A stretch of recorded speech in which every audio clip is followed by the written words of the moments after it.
This is just a sample of the audiobook. To get the complete audiobook, access the link posted in the first comment.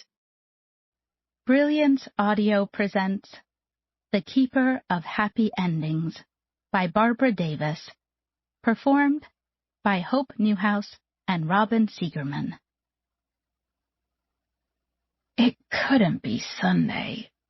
Not already.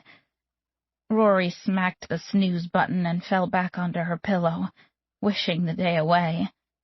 But 5 minutes later the alarm shrilled again, which could mean only one thing.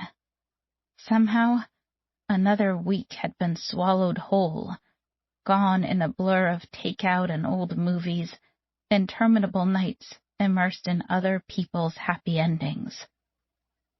A pulpy paperback thumped to the floor as she threw back the covers and put her feet on the floor. Kathleen Woodywis's A Rose in Winter finished last night around 4 a.m. She stared at it, splayed open at her feet like a felled bird. She'd never been a fan of romance novels. Now she couldn't devour them fast enough, a guilty pleasure that made her vaguely ashamed, like gambling or a porn addiction.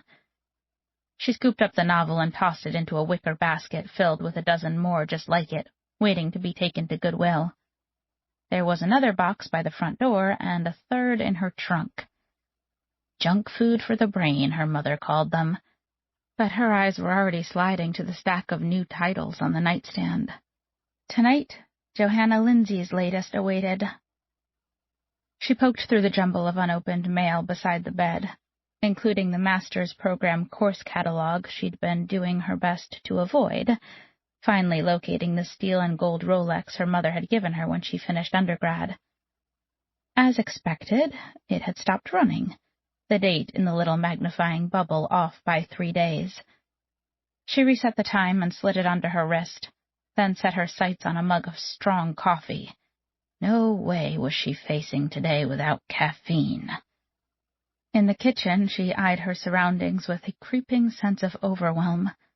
The sink full of dishes, the brimming trash can, the remnants of last night's takeout from Eastern Paradise still sitting on the counter. She'd meant to tidy up after dinner, but then Random Harvest came on, and she hadn't been able to tear herself away until Greer Garson and Ronald Coleman were finally reunited. By the time she stopped blubbering, she'd forgotten about the kitchen. And now there wasn't time if she was going to make it across town by 11. She toyed with calling to cancel as she splashed half and half into her mug. A sore throat, or a migraine, a messy case of food poisoning. But she'd already bailed twice this month, which meant she had to do this. In the shower, she rehearsed for the grilling she knew was coming. Questions about her studies, her hobbies, her plans for the future. The questions never changed, and it was getting harder and harder to pretend she cared about any of it.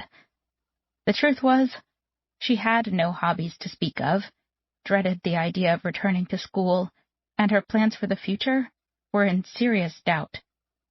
But she would put on a brave face and say the right things, because that's what was expected of her, and because the alternative, a deep dive into the black hole that had become her life, was simply too exhausting to contemplate. She padded to the bedroom, toweling her hair as she went, doing her best to resist the familiar pull from her nightstand. It was a ritual she'd begun of late, starting each day with 1 or 2 of Hux's letters, but there wasn't time this morning. And yet she found herself opening the bottom drawer, lifting out the box she kept there.